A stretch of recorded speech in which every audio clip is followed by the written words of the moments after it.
This is Democracy, a podcast about the people of the United States. A podcast about citizenship, about engaging with politics and the world around you. A podcast about educating yourself on today's important issues and how to have a voice in what happens next. Welcome to our new episode of This is Democracy. This week, we have a wonderful opportunity to talk to two of the leading philosophers in our country who have written a really wonderful and timely book on a topic that I know we all think about, which is how we can get past some of the very difficult and pig-headed thinking in our society and move towards a more open approach to issues, a more evidence-based approach to issues, a more logical approach to the issues. Democracy at some level is hinged upon rationality and attention to evidence. We have challenges around those issues today in our society. These are not new challenges. These have been old historical challenges. They seem to have reached a recent peak in our current time. Stephen Nadler and Lauren Sharpiro, our two guests, have written a really wonderful book that addresses these issues and helps us think through how we can be better thinkers in our democracy. The book is called When Bad Thinking Happens to Good People, How Philosophy Can Save Us from Ourselves. Steve and Larry, thank you for joining us today. Oh, thanks for having us, Jeremy.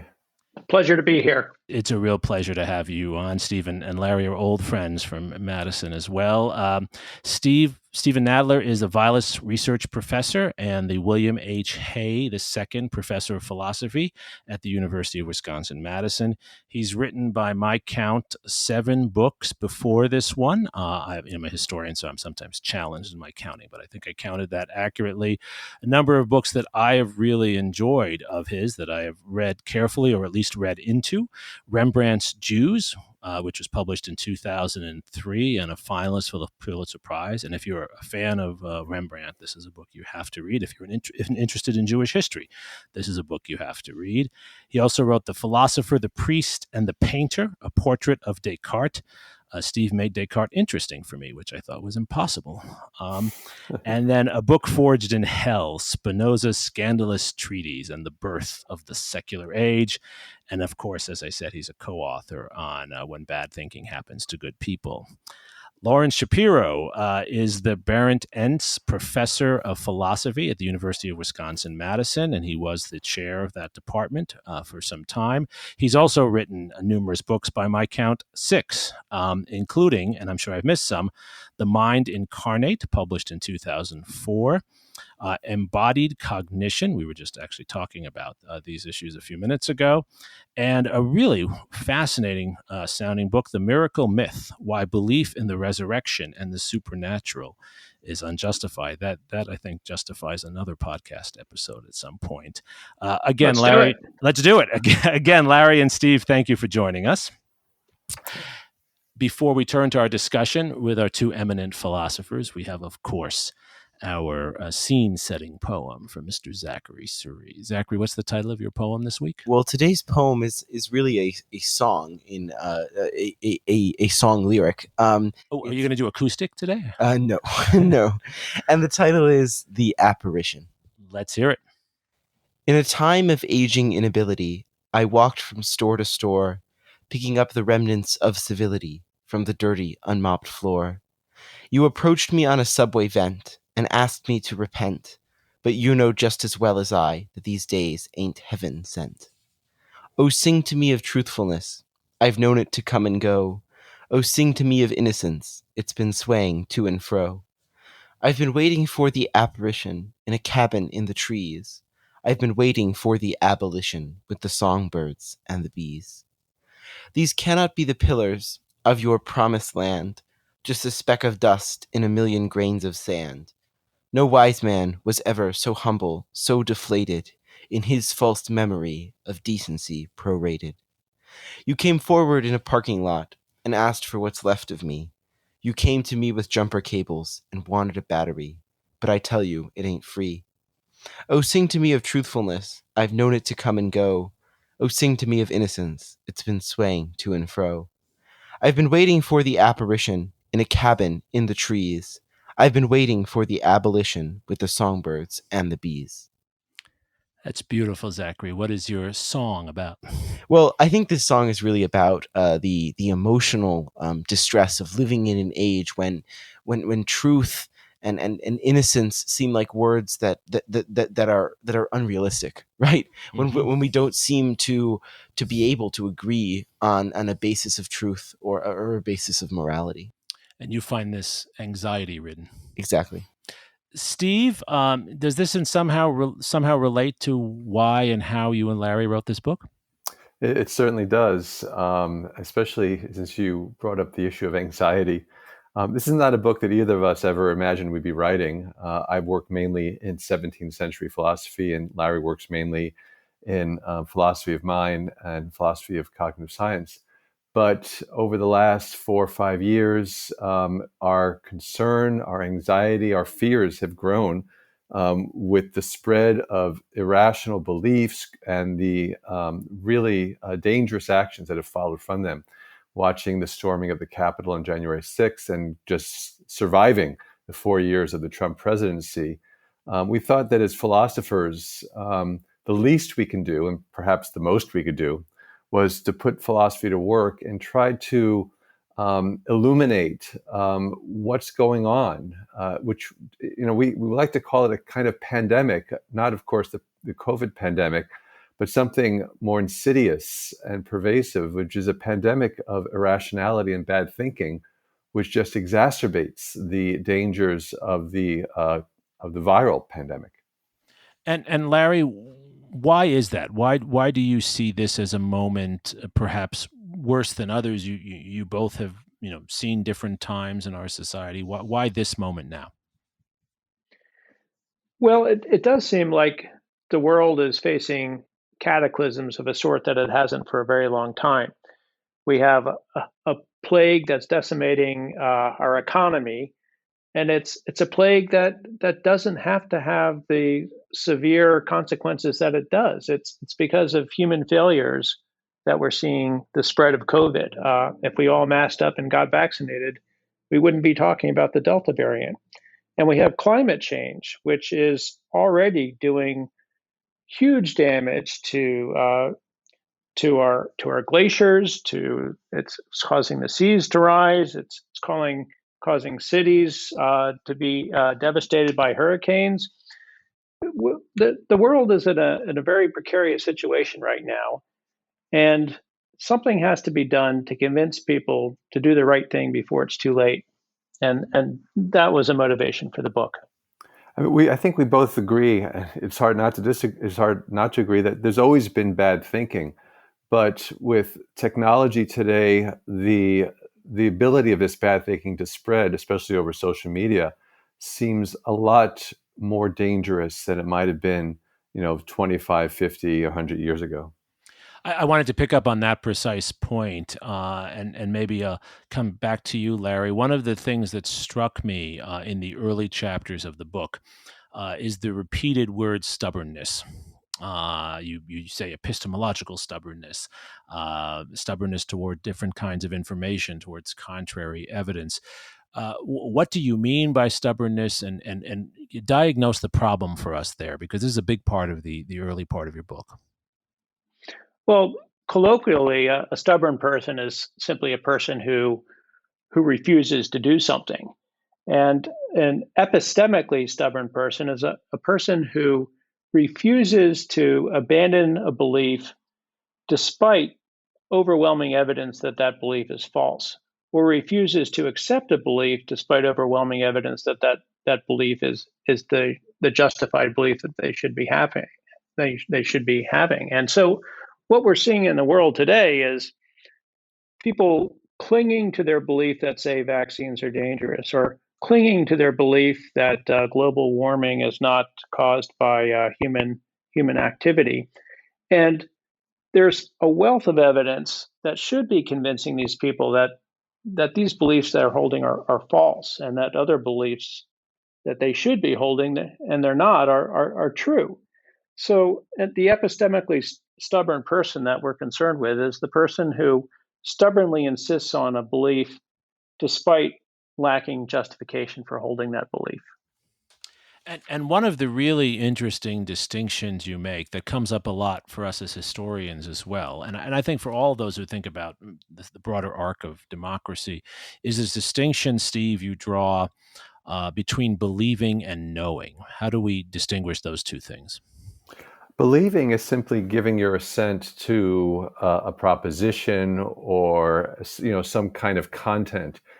You can believe that it's raining out. You can believe that Las Vegas is the capital of France. Simply believing something really does not make it true. We have lots of beliefs that are false, but we continue to believe them. And it's not irrational to believe something that's false. It's irrational to believe something that's false when you're confronted with clear evidence that it is false. Knowledge requires more than just believing something. It requires, first of all, that the belief should be true. But also, we have lots of true beliefs that don't count as knowledge because they just might be lucky guesses. I've never been to Mozambique, but right now I believe that it is sunny in Mozambique, and perhaps that belief is true. But because I have no evidence or justification for believing it, my true belief doesn't really count as knowledge. Ever since Plato, knowledge has been contrasted with mere opinion or belief by virtue of not just being a true belief, but a belief that the person is justified in holding. It's not just that there are reasons, good reasons in favor of the truth, but that the person has acknowledged and, in a way, embraced those reasons for having the belief. And then you can say you know something when you have a true belief that's also justified. It does seem like that in the past few decades, we've learned more and more about our world. Why is it that as we learn more and more, as we know more and more, we seem to be believing less and less as well? Larry?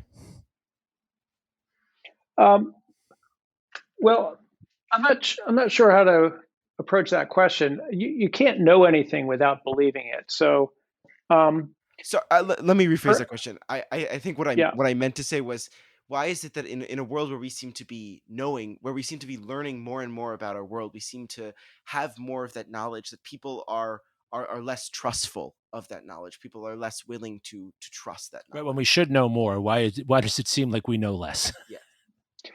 yeah. That's a great question. I wish I knew the answer to that question. I think one uh, one part of an answer to that question has to focus on the kind of insidious effects of social media and conservative radio and conservative television, where there seems to be great profit in spreading falsehoods, and people are confused. They're not sure what to believe because they have a former president of the United States who should be a revered and respected figure and a promulgator of truths spilling lies, and that's confusing for people. There's also so many different sources of information coming at us today than there were a generation ago. And I think what's lagging is the sort of second order or meta skill to be able to assess which of these many sources of information are reliable and which are not. So with the proliferation, not just of social media, but broadcast news, cable news, rumor, and people are just simply taking all this information and really don't know how to assess the validity of what they're being confronted with. It's such a. There's also the fact there's also the fact that there's less money being spent on education today than there has been in the past, and I have a daughter who's a first grade teacher, and the situations that teachers are expected to tolerate now for the pay that they're receiving it's hard to get teachers who can be dedicated given the lack of funding for education. Absolutely. And again, that's an old problem that's just been made worse as the burdens on teachers, especially with COVID, have certainly grown, Larry, as I'm sure your daughter knows better than anyone.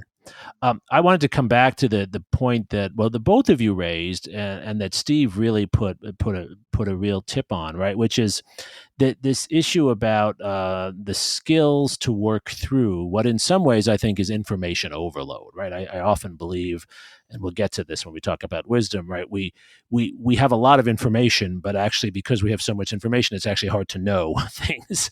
And I think, Steve, you were alluding to this. One of the reasons I picked up the book and was so excited about it is because I think you and Larry, and I haven't seen too many people, others do this, are really trying to think through what we always claim we're doing in the liberal arts, right? Providing critical thinking skills, providing the ability to work through different interpretations and come to something closer to the truth, even if it's truth not with a capital T, but with a lowercase t, right? What are some of those skills? Give us an overview of what really is the majority of the book here, Steve, but what are some of those skills that you think philosophers have at least some purchase on reminding us of? Well, one of the things I emphasize in my introduction to philosophy class is that I really don't care whether you remember what Socrates said or Descartes said. I do care if they remember what Spinoza said, but not Kant, and so on. So the particular views of this or that philosopher are important, but what's even more important is that the students acquire a skill both for how to read a text, and by text I mean broadly, how to read a book, how to look at a picture, how to assess verbal information coming at them. And what I mean by that is that they need to be able to understand what an argument is and how to critically assess the arguments that are coming at them, whether they're explicit arguments or in the form of propaganda. And what that means is considering what thesis is being proposed, what evidence or arguments or premises are being offered for that thesis, and whether in fact the conclusion does follow from those premises. I think that's the most basic and important philosophical skill that we expect our students to get, and that we would like our citizens to be able to have. Larry? Yeah, I'd like to add that across the humanities, not just in philosophy, but across the humanities, in history and in literature and in languages, people are exposed to complicated texts that require serious interpretation. And in order to do this well, you need to be able to follow lines of narrative. You need to be able to think about alternative readings. You need to be able to engage with difficult ideas at a high level. And philosophy differs from these other fields, not in being even more difficult. It just is that philosophers are focused and concentrate on explicit forms of reasoning. That's sort of their game. It's the kind of reasoning that you'll see people in other fields of humanities engaged in. It just as philosophers are more overt about the kinds of reasoning and categorizing and cataloging these forms of reasoning. The other thing I think that distinguishes philosophers from perhaps other humanities, although I don't want to generalize here, I'm sure historians are in agreement with philosophers about this, is that we still believe in something called truth. We don't accept the notion that we're in a post-truth era. If we are truly in a post-truth era, then I think all is lost. Then the people who say that there are alternative facts, they've won. And I'm not willing to concede that battle yet. It's a really important point. I do agree with you, but I think the pushback, Steve, would be, well, whose truth, right? And truth as it's traditionally been defined has been a very narrow, at least historically, right? There were truths about race, for example, right? And so how do we, because the post-truth argument's not just made on the right, it's sometimes made on the left, right? So how do we deal with that? So I think the phrase "whose truth" is an incoherent one. And it's a rhetorical strategy. When there were claims made about racial inferiority, these were not true. They were proposed as truths, but they were opinions. They were propagandistic beliefs. I don't think there is this person's truth and that person's truth. So in that sense, the notion of whose truth to me just doesn't make sense. There are things that are true and there are things that are not true, despite the fact that very often things are proposed as truths, which are not. What if we don't know, Larry? You're a scholar of cognition, right? There's so much uncertainty, and I think a lot of what I liked about your book is, and this appeals to a historian, right? You talk a lot about logic and evidence, and that's the space we work in, right? But I do find that a lot of the issues people care about there's perhaps more uncertainty than we're sometimes willing to admit. That's right. I have a deep interest in science. I'm a philosopher of science broadly conceived, and I'm interested in the scientific method. And I'm interested in trying to understand what science produces, what the outcomes of science are. And what we learn from studying science is that the goal for truth is sometimes beyond our grasp. So, what we do when we're thinking about the world from the perspective of science is look for those beliefs, those hypotheses, those conclusions that have the most justification. You can have a very justified belief that still ends up false. So, it used to be reasonable to believe that the Earth was the center of the solar system. It used to be reasonable to believe that F equals ma. And we now know that both those beliefs, strictly speaking, are false. But there's a difference between a false belief and a belief that has lots of justification and a belief that's true. And what scientists do is they aim at those beliefs that have the most justification. So I think you're right, Jeremy, that often truth is beyond our grasp, but that shouldn't be a source of sorrow. What we should be aiming for are those beliefs that have the most justification.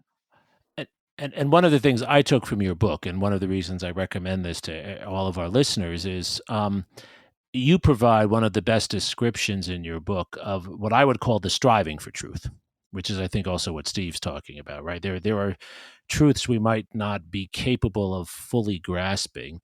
But reading your book, it's clear to me, or it's clearer at least to me, how to distinguish between someone who's using the proper tools to try to get to truth and someone who's actually doing the opposite, which is trying to simply justify a position that pre-exists. And those are, it seems to me, your book is drawing a distinction between those two activities, where one is a sophist's activity and one is actually the philosophical pursuit of truth.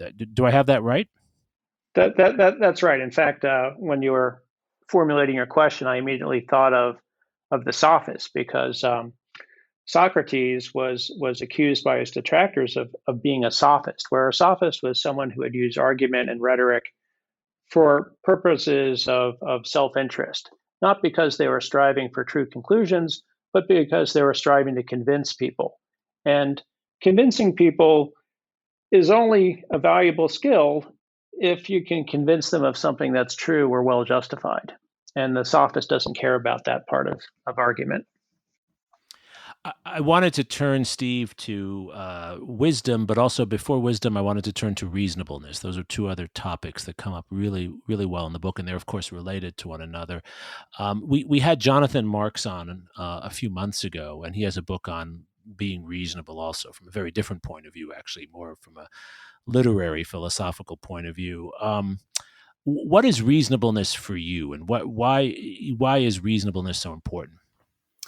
I think reasonableness can appear in two guises. First of all, there's a person being reasonable in the way in which we've been describing so far, in the formation of their beliefs and not holding on to beliefs when the evidence points against them. So you can be a reasonable person in that sense. But there's also a social dimension to reasonableness, and that involves engaging in honest conversation with others, in seeking to find out what may or may not be true politically, socially, in all sorts of domains. And I think in that case, what reasonableness means is that there's a shared set of assumptions about what you're going after. There's also a shared set of assumptions about what the best way to achieve that goal is, that there are certain rules of reasoning, that there are certain kinds of arguments that we will grant are valid, and there are other forms that are invalid.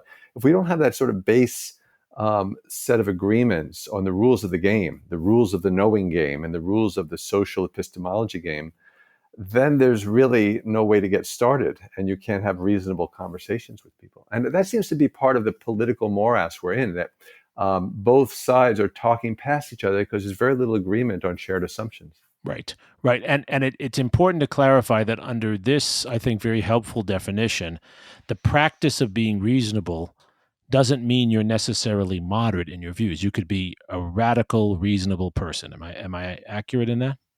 That seems right. If you define radical in terms of the content of the belief, the belief might be politically radical, whatever that means these days. But if you have good reasons for proposing it, then it's a perfectly reasonable belief for you to have. You may end up, of course, if you're being reasonable, giving up that belief in the face of an argument that you find stronger. But Right. But I think of abolitionists, for example, right, who were often seen as radicals, right? Lincoln himself saw abolitionists as radicals.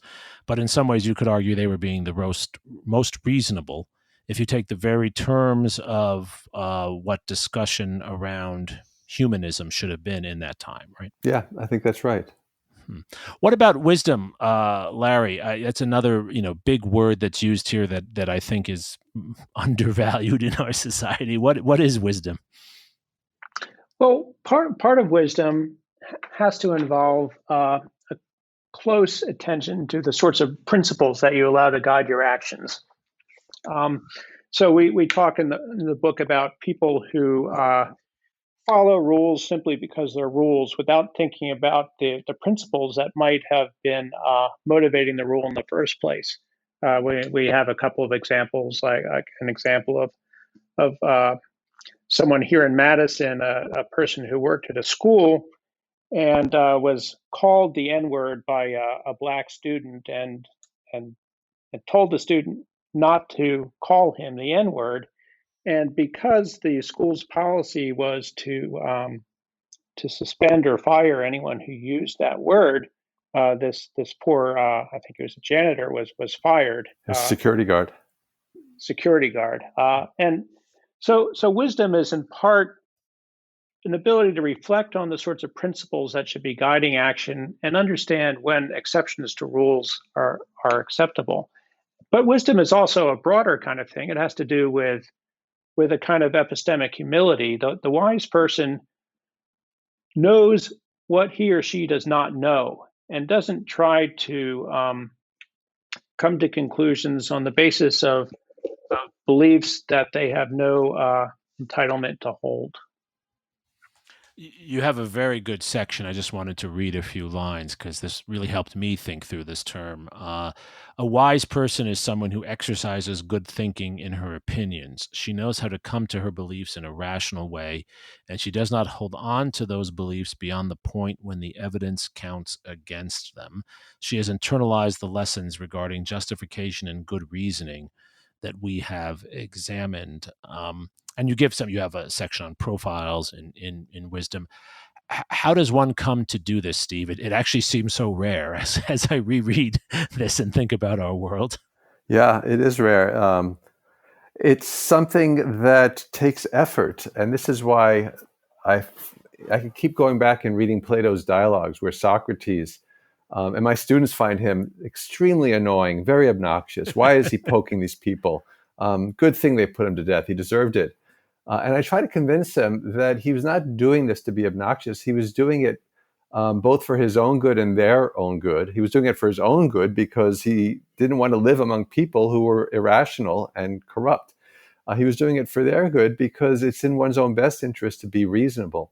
But as you say, it's rare and it's difficult. It requires, as Larry said, thinking about what you're doing in the light of your values and beliefs, especially your moral beliefs.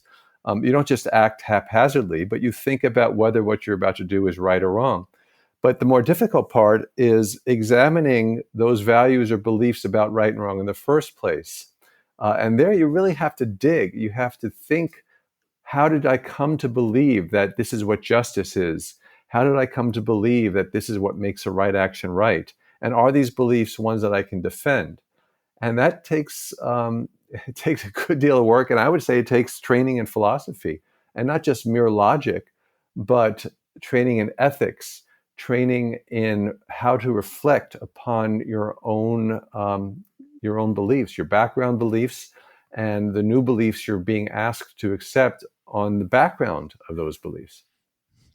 I should say, lest our project seem beyond the pale, our desire that people learn philosophy and learn from philosophy, I don't think is an unreasonable desire. I remember plenty of time spent in school when I was 7, 8, 10 years old, learning things like Greek mythology, which was nice. It was good to learn Greek mythology. But just imagine if we also spent time teaching students, young students, basics in philosophy. I think that would be a wonderful thing that might go some way toward fixing the world.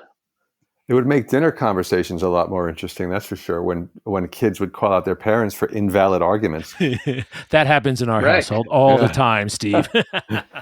One thing I've noticed as a student who's taken multiple philosophy courses at high school and middle school in the past few years is that I think sometimes teaching philosophy at a non-collegiate level becomes how to convince people you're right instead of how to know you're right and how to find the right answer. How do we avoid teaching philosophy as this just survey of human knowledge instead of actually getting and instead of actually getting people to engage with that material and those questions? Well, one thing that seems to be true. We have a teacher here in our high school who teaches philosophy, and he's quite good at it. I think Steve and I have both spent some time in his classroom. Teachers are trained to teach their subject matters typically. So the English teacher has learned how to teach English, and the math teacher how to teach math. But there's not, as far as I know, much time or money spent on teaching teachers how to teach philosophy. So Zachary, maybe part of the problem was that your instructor didn't really understand what philosophy is. It's not teaching people how to convince others of anything. It's reflecting on the right rules of reasoning and engaging with principles and values. So it's much more than it sounds like you received in your philosophy education. Steve? Yeah, I think that's absolutely right. It's a shame that philosophy is not taken very seriously in this country. If you go to Europe, for example, philosophy is taught in the secondary level, and I think perhaps in some places in the primary level. And students are asked to read in high school, not just dry rules of arguing, but they read Plato, they read Kant, they read Descartes, and are exposed to the broad variety of questions that philosophy asks, the broad variety of answers that philosophers give to those questions. And it encourages them to formulate for themselves, what do I think about good and bad and right and wrong? It's not just about arguing, it's about figuring out how to come to substantive conclusions about some of the most important questions we face every day. Yeah, and to keep rethinking them, right? I mean, you never stop thinking about these issues. That's the point, right? Right, and it becomes harder and harder the older you get. I mean, I go back and read the same things, the same philosophers again and again, and it's more and more difficult each time because you come at it with new questions. The things you hadn't noticed that were confusing before are now sticking out. So we always like to close our episodes with something that's both practical and positive, right? Our shtick is to say each week that there's something we can learn from history and the broader humanities that helps us to see a positive pathway for our democracy that we can all participate in. This is participatory democracy in a sort of heady way. What do you hope that the readers of your book, or at least those who listen to people talk about your book as they have now, what do you want them to do now? What's the next step? I'd like to encourage them to not lose hope that all is not lost and that we can turn things around, but it ain't going to happen without people getting engaged and involved. And part of our message in the book is that philosophy is not just a dry academic exercise, but has serious practical implications. And it should inform who you vote for and how you consider the issues and what you do in reaction to oppressive laws, for example, in your state, Jeremy, but also in our state here in Wisconsin. The way to respond to these laws restricting our most natural rights over the use of our bodies is not by getting angry and sitting and stewing, but getting out there and making reasoned pleas for changing things. Hear, hear. Larry, your thoughts? I think looking at our book in the sort of broadest possible way, abstracting away from some of its content, it should come as, I hope, good news to people that we are not in a post-truth world, or we shouldn't be in a post-truth world, just to bring this conversation back to earlier talking points. What we learn from philosophy is that there are means that are better suited to finding the truth than other means. And philosophy provides you with the tools for finding truth or for finding the best justified beliefs. This should come as welcome news, even to those people who end up with beliefs that by philosophical standards are not justified, because at least they then know that there's some better belief out there. If you give up on the idea of truth and you give up on the idea of reason, you don't have that kind of comfort. I really liked one of your closing paragraphs in the conclusion titled Thinking Responsibly, which I think is what both of you were talking about. I thought I'd just read a few lines from that. There is an antidote for bad thinking. That's the good news, right? A way to mitigate its effects and even prevent it altogether. It lies in the right kind of education, a kind of emendation of the intellect. This is from this guy, Steve. I don't know if you've ever heard of him, Spinoza, by the way, through philosophy and more generally the humanities. Philosophy, as we have shown, teaches the canons of good thinking. That is, proper reasoning and the epistemic, moral, and even political benefits of forming and holding beliefs in a rational manner. And I think you guys display that very well in the book. Zachary, listening to this, as you listen to our conversations every week, is this persuasive to you? Is this approach to philosophy, you think, a way out of the ditch that we're in? Yes, I am often struck by the by the way that my generation likes to challenge ideas and is often unwilling, unfortunately, to accept ideas, the conventions of truth or reason. But I am also struck every day by how my peers and I are how much we engage with material. Like Kant, Aristotle, Plato, and Dante, all of which I've had the privilege to read in high school. Shout out to my English teachers and philosophy teachers. You guys are amazing. I think that every day that young people get to interact with these texts, even if it's only for a little bit, can have such an impact on how we think and how we view the world. And so that's a great comment, Zachary, and very helpful. So Steve and Larry, I was going to close then with this final question. What's the one thing that after our listeners read your book, you would want them to read? I say go out and read Plato's dialogues with Socrates, the Apology. I mean, that's where it all begins. That's where Socrates famously says, the examined life is not worth living, and he explains to you what an examined life is. It's a very accessible dialogue. It's not hard to read at all, and it'll spur you to think about what it is we're doing here. That's so I agree 100%. And I don't have the expertise you have, but I've probably read it 3 times and it's certainly moved me every time. Larry? I would love people to read some essay by John Rawls, who was one of the greatest political philosophers of the last few hundred years, died not too long ago, and developed just a magisterial theory of justice that I think has lots of application to the problems in the world today.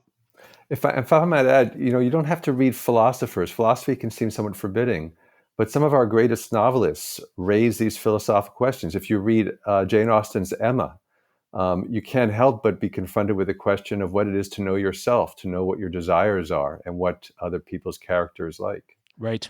Or Shakespeare, for that. Or matter, Shakespeare, right? yeah. Yeah, no, they're very well said. And you couldn't see this, Larry, but Zachary was very excited when you mentioned Rawls and the theory of justice. Good. And Rawls is also wonderful with his labels, right? The difference principle, right? The veil of ignorance, right? He understood how to get a soundbite out, as philosophical as he was, right?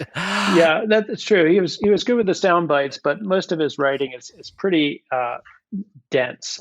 So it takes some help to get through Rawls, right. I think. Yeah, he has a wonderful essay that I love on the law of the peoples, right? I guess it's a short book, right? But really applying his theory of justice to international affairs, which is even harder in some ways. I want to thank both of you, Steve Nadler and Larry Shapiro. This has really been a fun conversation, so rich, and I hope it gives our listeners a taste of how worthwhile this book is. It's a short book. It's filled with lots and lots of great ideas, and it's easy to read. But that doesn't mean it's an easy book, right? It's a book that really stimulates a lot of important thought. And I'm so glad you've been able to share a little bit of it with us. So thank you for joining us. Well, thanks so much for having us, Thank you, Jeremy. Thank you for your poem, Zachary is all. And thank you most of all to our listeners for joining us for this week of This is Democracy.